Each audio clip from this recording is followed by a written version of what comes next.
Welcome to Legendary Physique. I'm your host, Richard Baldwin, and I'm here interviewing Jerry Brainum about his latest issue of Applied Metabolics. Jerry, I think I neglected to congratulate you on the September issue. It was an anniversary issue, right? That's correct. It was a 2-year anniversary. That's right. Yeah. That's exciting. I really enjoyed every issue. And last month, man, that issue was crazy.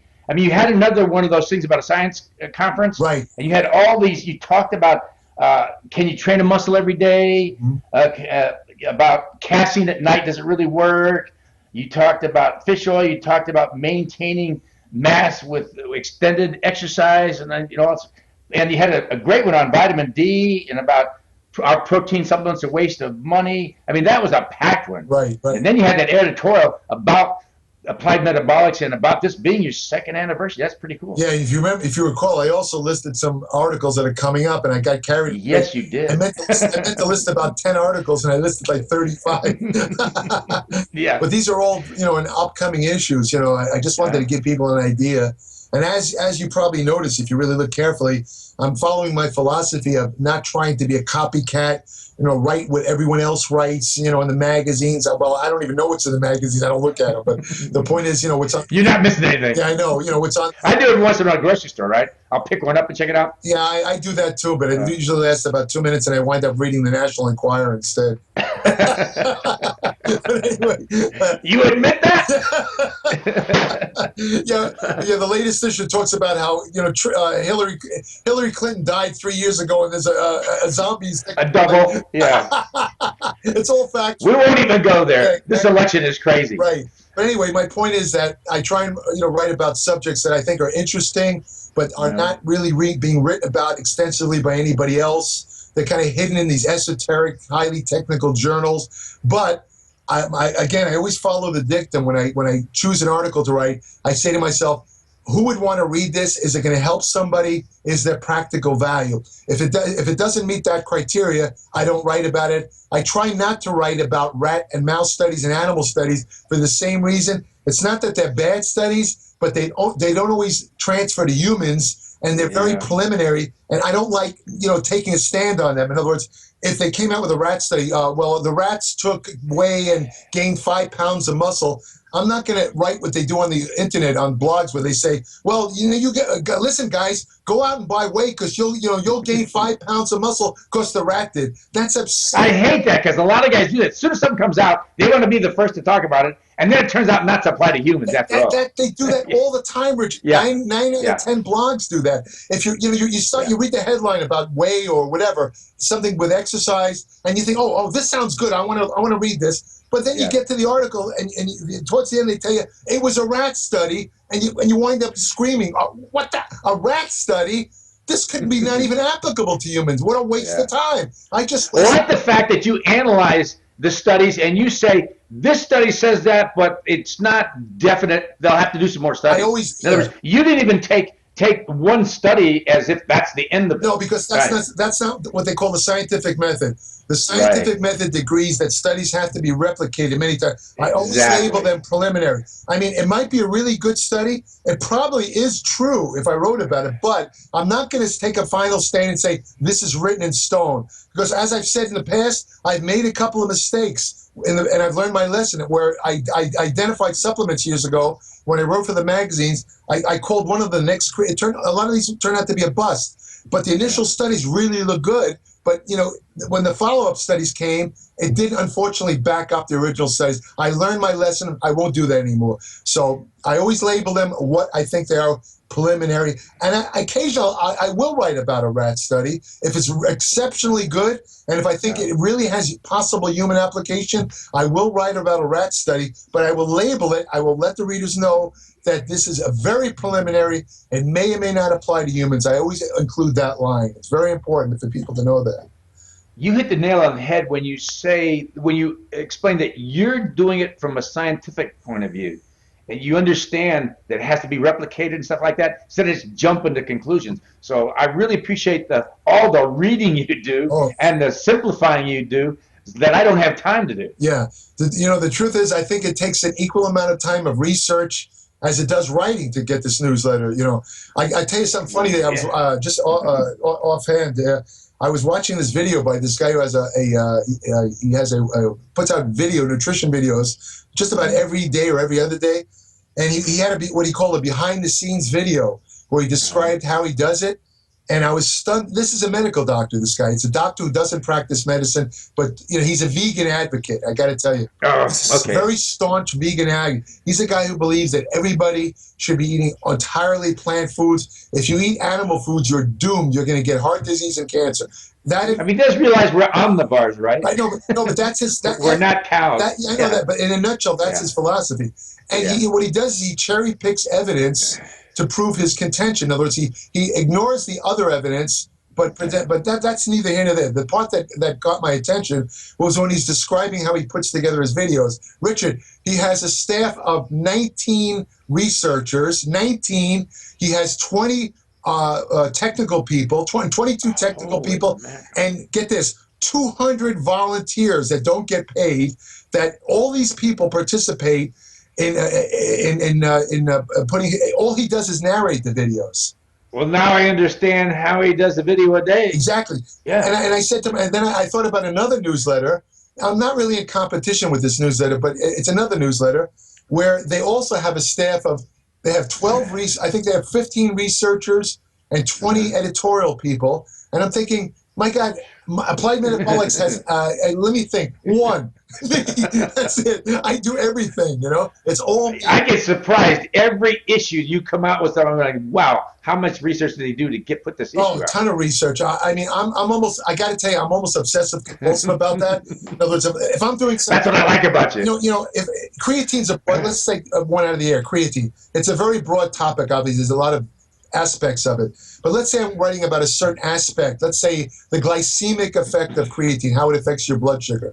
What I will do, Richard, is check every freaking study that has ever been written on creatine related to how it affects. I don't go by one study. I read every study. And a couple of people have criticized me and said, Jerry, you're not putting all the references. I do put references at the end of my article. Yeah. But my answer to that is, if I put all the references alone would be 10 pages. I mean, you want to look at 10 pages of references? So I don't. I'm trying to put more and more reference with every issue, but all it is to me is just wasted space. I mean, anyone who wants to know where I got the information, feel free to email. I'll tell you the name of the study. But anyway, so, that's it. And but I'll tell you what, in this October issue, I got a couple of great stuff. I know you were going to just ask me what's in the... Yeah, there. So what do you got for us this month? Every month is great stuff. I anticipated your question. So first of all, let me tell you, it's another monster issue. It's 45 pages, as usual. As a subscriber, Richard, it's always 40 to 50 pages. I think the biggest one I had was 57 pages, the biggest issue. Well, I don't always have time to read it, but it's on the internet. I can go back later. Anytime. And even issues before I joined. Yeah, so. and when I set up the newsletter, people might not realize this. I said to myself, maybe some people don't want to read it online; they want to print it. So I paid extra money to have. If you look at each article, there's a little icon. Where if you press that, it prints out the entire article in a very, very professional-looking PDF, which looks like an actual book. It's totally professional, and it'll print it out. So you have the option. I mean, if you print it out, you're going to have like 50 pages there. It's going to be a book. And I always tell people that I feel stupid calling it a newsletter because it's more like a monthly ebook. 40 to 50 pages is not a newsletter. But anyway, the point is, in the October issue. Richard, I don't know if you remember, I did an article on intermittent fasting a while back. Yeah. Because that was a popular topic, especially among people in bodybuilding and fitness. They're looking at it as a way to lose body fat. And, but one of the main benefits of intermittent fasting is not so much body fat, but the way it affects brain health and cardiovascular health, how it prevents diabetes. That first article focused on mainly the health benefits and it did cover some of the fat loss benefits. I ran across some new research on intermittent fasting that's more specific to bodybuilding. And I looked at this. I said, I got to update that article. I got to write another one because this is important for, because one of the questions a lot of people ask who are involved in bodybuilding or fitness, they say, hey, wait a minute. If I fast and I'm not taking any food, won't I lose muscle from not having any food intake? It's a very common question. This study actually answers that question, this new study, and involved bodybuilders. And it came up with a very interesting effect. And then the second part of the article, I discussed another new study where they compared intermittent fasting to conventional dieting, just low calories. What's the difference? Is one better than the other? And does intermittent fasting provide any advantage over conventional, just calorie reduction? Yeah. It turns out that intermittent fasting has a very significant effect. Extremely significant, but I don't want to give it away. It's in the article. Oh, I can't wait to read this. I mean, yeah. It actually shocked me, to be honest, when I had no idea. Then I have an article, another common question, Richard. I'm sure you've probably been asked this yourself. Let's say you're a natural bodybuilder. You don't want to take any anabolic steroids. You don't want to mess with that stuff, but you want to get your testosterone up. You don't want to stop messing around with pro-hormones where they don't even know the full effects and how it's going to affect you. What can you do in the way of nutrition? Is there a way of eating your way to higher testosterone levels? This is all over the web, I'll be honest with you. I mean, now I seem like a hypocrite because what I said earlier about not copying, except the difference is what's on the internet always focuses on the same couple of few nutrients. They don't go into the other aspects. This article does. With the latest research, I'm going to tell you exactly which foods affect your testosterone, which foods might lower it, which ones might raise it, and which nutrients. And to tell you the truth, all nutrients affect testosterone because if you're deficient in an essential nutrient, your health is going to take a nosedive. Yeah. And when your health goes down, your testosterone drops automatically. It makes no difference which nutrient. But there are certain nutrients that are far more specific for affecting testosterone. I not only identify what they are, Richard, but I tell exactly how they raise testosterone, which is never done in those internet articles. I go into detail. Then I have an article about the first pro-hormone, androstenedione. This is the one that was the very first, well, not counting DHEA, which actually the first one. Yeah. This was, let's say, different one. This one, you might remember Mark McGuire was thought to be using it, and we're back in 88 with the whole Anyway. I remember that controversy. Yeah. Well, there's a new study. Andro was eventually pulled off the market, and a lot of the studies that looked at it found that, first of all, you have to take a certain dosage, you get no testosterone effect at all in men, right? But if you took the right dosage, most of the time, the amount of testosterone that would rise would equal the amount of estrogen that rise. So you have an equal amount of estrogen. So it kind of cancel out. Yeah, I mean, why do you want to have a high estrogen? I mean, what's the point? It's kind of silly. Yeah. So it kind of like fell out of favor, and it was kind of succeeded by other pro-hormones over the years. But they recently, the one thing they never looked at was what happens if you take a substance like andro and are working out with weights. Nobody ever examined that until now. Mm-hmm. Now they have a study, and this study involved men over 40. And as you know, at over 40, your testosterone starts to take a gradual nosedive. What happens? Here's the question. Growth hormone, everything, right? Exactly, everything. What happens if you take a substance reputed to increase testosterone and you're over 40 and you're lifting weights? Is there going to be any difference the way the substance, in this case, andro, is metabolized? That's the nature of this article. And again, a couple of surprises in this article. Then I discovered, this one really kind of freaked me out, this other article. The classic pathway of fat burning, more scientifically known as fat oxidation, is that it goes through a certain series of changes, but the net effect is fat, and I wrote an article about this in one of the early issues of Platinum. The ultimate fate of fat is to be converted into carbon dioxide and excreted out in the breath. That's basically how you actually get rid of fat. You actually breathe it out as carbon dioxide. But it turns out that a couple of researchers found a very interesting other pathway of fat involving muscle use. And, for years, people have always asked me this one question. Jerry, I heard that the guys back in Arnold's day in the 70s, that nobody did aerobics, yet they all got pretty muscular. I mean, but they didn't do any running. There was no aerobics, nothing. How did they do it? How did they get that muscular doing only weight training? And, the answer partially, of course, I'm not going to, it's obvious, a lot of it had to do with diet. Of course, you had to be on a diet. You can't escape that. But I found that there's a pathway involving the use of muscles that diverts fat get this, that would normally be deposited on your abdomen, in your gut. The fat instead is diverted to the muscles for use as energy.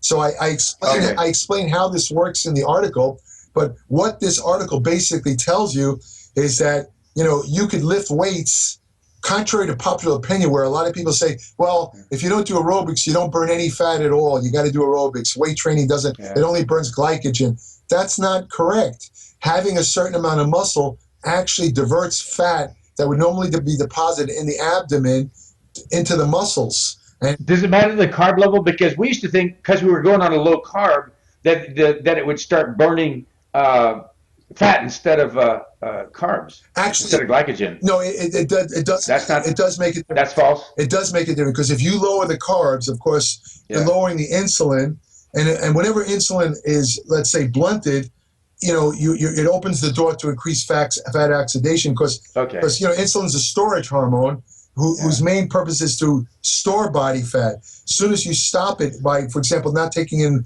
let's say, carbohydrates, you open the door. But on the other hand, you have to keep in mind, protein also stimulates insulin. As a matter of fact, certain amino acids like leucine are known to stimulate as much insulin release as white bread, believe it or not.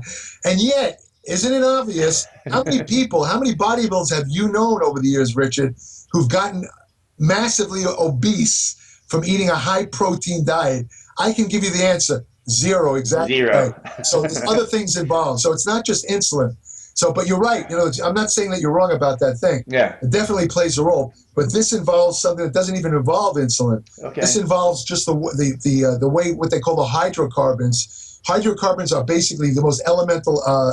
It's kind of like amino acids are to protein. Yeah. Well, no, that's still too much. They're the most elemental forms of fat. In other words, when you have chains of fatty acids, the things that make up the chain are hydrocarbons. Okay. So what we're talking about here is the fate of hydrocarbons. In other words, where these hydrocarbons can either be stored as body fat or they can be used as energy.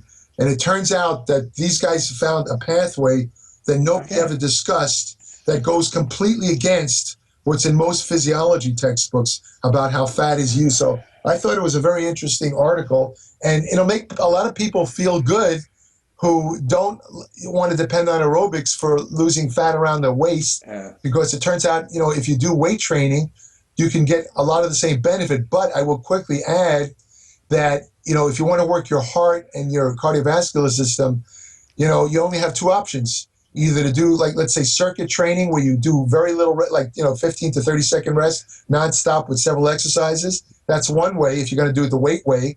Or you got to do aerobics. There's no two ways around it. I was going to say, El Darden started me doing like a low, like small rest between sets and high repetition to get my heart going. Yeah. And he even wrote something on that about, I think he did part of his dissertation or something. Yeah. That when he was at Baylor, on showing you can have cardiovascular results from weight training if you do the reps high enough and cut that rest down. There's no doubt about it. So that's correct. Oh, I definitely agree with that. I remember using a similar system of Arthur Jones. You remember Arthur Jones? I used a similar system. Remember we used to do those tri-sets and stuff. I mean, you weren't allowed to rest at all between sets. Yeah. My heart used to go through the roof. I mean, that 20-minute workout was like running 5 miles, I'll tell you. But well, the first time I started doing 20 rep squats, I go, you got to get used to that. Oh yeah, but I mean, that's the way it works. So that's the October issue, and like I said, it's sounds great. 45 pages, and I think people will get a lot of benefit and information from reading this here, They always do, and it sounds like another great issue. You haven't put out a bad issue yet. Every issue I learn something, that helps me, because I'm not getting any younger, and I'm trying to find ways to work out the most efficient way I can and make sure I'm on the right kind of foods and all that stuff. And your newsletter is constantly giving me the latest information on exercise and nutrition. Yeah, well, that's the thing. I can't beat it. Well, I tried. Like I said, in my first iteration of this newsletter back in the 90s, when it was a print publication, Applied Metabolics, I always tried to be ahead of the crowd, and I predicted, the future of nitric oxide supplements, citrulline, and this is what I'm doing in this newsletter. I'm trying to find new stuff even if there's not a lot of evidence for it yet, I explain the mechanism and the possible utilization of it in the future. So, the readers get a head start because a lot of this stuff is available now. It's available now. So, you could use it now. Unfortunately, you'd be ahead of the science if you did, because there isn't a lot of evidence to back it up. But so far, some of these things look really good. So why wait? Yeah, but what I like about your newsletter is you sometimes with this research confirm what we figured out on our own through trial and error. Right. But then also you'll point out something that was definitely not the case. Oh yeah, there's a lot. So I'm loving this. There's a lot of myths. There's a lot of That's another thing I try and do in the newsletter. I try and straighten people out as far as the myths and misconceptions, which are just rampant. I mean, the way people exercise. For example, an upcoming article I'm going to talk about eccentric contractions or negative reps. Okay. This is one of the biggest mistakes I see in the gym. Gold's Gym in Venice, where I train, I don't see anybody doing a negative rep. Nobody. Yeah. They always let the weight drop. They do a curl, they just let it drop. I mean, they don't realize the muscle growth is caused by eccentric contraction. It causes the most muscle damage. When you're doing a poor form like that, you're getting maybe 5% out of the exercise. Why not get 95% out of it or 100? Because it's hard work. It's hard work and it hurts. But you and I have talked about what we see in the gym more than once, the crazy stuff people are doing. And I think both of us have gone up to somebody and said, what is the purpose of that exercise? What are you trying to work? And they can't tell you. I saw somebody do it. No, they have no idea. They literally make up the exercise on the spot. They don't know which muscle it works. They don't know whether they're hurting themselves. There's so many videos on this stuff on YouTube. Thousands. It's scary. Oh my God! There's got to be, I don't know, a million. Doing crazy stuff, dangerous stuff that you think anybody with an IQ above 20 would figure that's not a good idea. The odd thing is some of these people aren't idiots, but in the gym, for some reason, they turn into abject morons when their brain turns off. Yeah, it's like their brain turns off. I see people doing. I saw a guy the other day taking a 45-pound plate and doing a partial side bend. His range of motion was like this. Well, I think I've heard Michael Sherman, one of his books, talk about domain-specific intelligence. Oh yeah, right? Exactly. Yeah. In other words, you're only smart in certain areas. Yeah. I see that all the time with scientists. A lot of I hate to say it, some of these scientists are absolutely brilliant in their particular fields, but then they make a mistake of trying to anoint themselves geniuses into something they don't really know about or weren't taught, and they wind up putting their foot deep down into their esophagus. Well, that's exactly why the important thing in science is replicating. Somebody does a study, and that's replicated before it's accepted as a real scientific fact or theory. Yeah, see, that's the big problem with the internet and magazines. Yeah. It's because they keep writing about these preliminary studies, and people who don't have any science background, they figure, well, it's on the internet and it must be true. They don't realize that there's a good possibility it's not true at all, that it's complete bullshit. Well, that's what I like about your newsletter, and it looks like we got another great one coming up. Absolutely. It was great talking to you, Jerry. Thanks a lot. Sure. And all you guys out there, I'm telling you, you need to subscribe to his newsletter. You'll never regret it because you will know the best information on exercise and nutrition. Have a great day. Sponsored by Phoenix Performance Fitness Center. Mention my name, Richard Baldwin, for half off enrollment on any membership plan and 10% off any personal training package.